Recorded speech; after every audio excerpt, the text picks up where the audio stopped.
at Naples' hotel lobby as the man with her gunned down a man in the elevator, the assault on the United States, the stench of the ship burning in the darkness, that F-14 flight with Jake Grafton. He found himself gripping the arms of the seat as all the emotions came flooding back.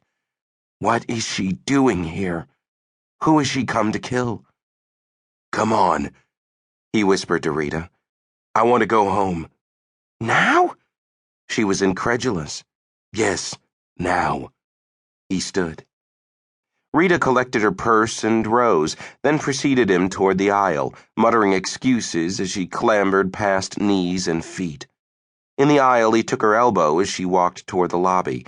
He glanced toward where Judith Farrell was sitting, but couldn't spot her. "Are you feeling okay?" Rita asked. "I'll explain later." The lobby was empty. He led Rita to the cloakroom and fished in his shirt pocket for the claim check. The girl went to fetch the umbrella.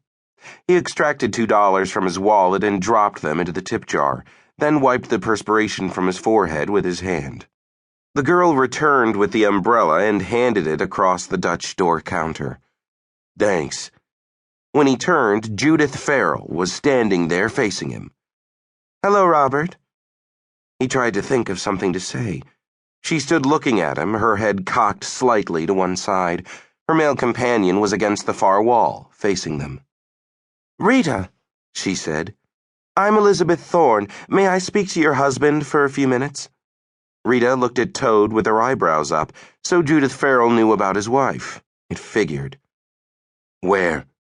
Toad asked. His voice was hoarse. "Your car." Toad cleared his throat. "I don't think—" "Robert, I came tonight to talk to you. I think you should hear what I have to say." "The CIA is open 8 to 5, Toad Tarkington said. "Monday through Friday. They're in the phone book." "This is important," Judith Farrell said. Toad cleared his throat again and considered. Rita's face was deadpan. "Okay." Toad took his wife's arm and turned toward the door. The man against the wall watched the three of them go and made no move to follow. They walked in silence across the parking lot. The rain had stopped, but there were still puddles.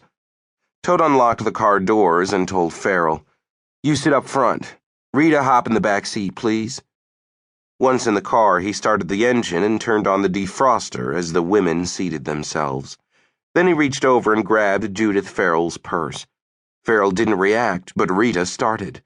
Still, she remained silent. No gun in the purse. That was his main concern. There was a wallet, so he opened it. Maryland driver's license for Elizabeth Thorne, born April 17, 1960. The address was in Silver Spring.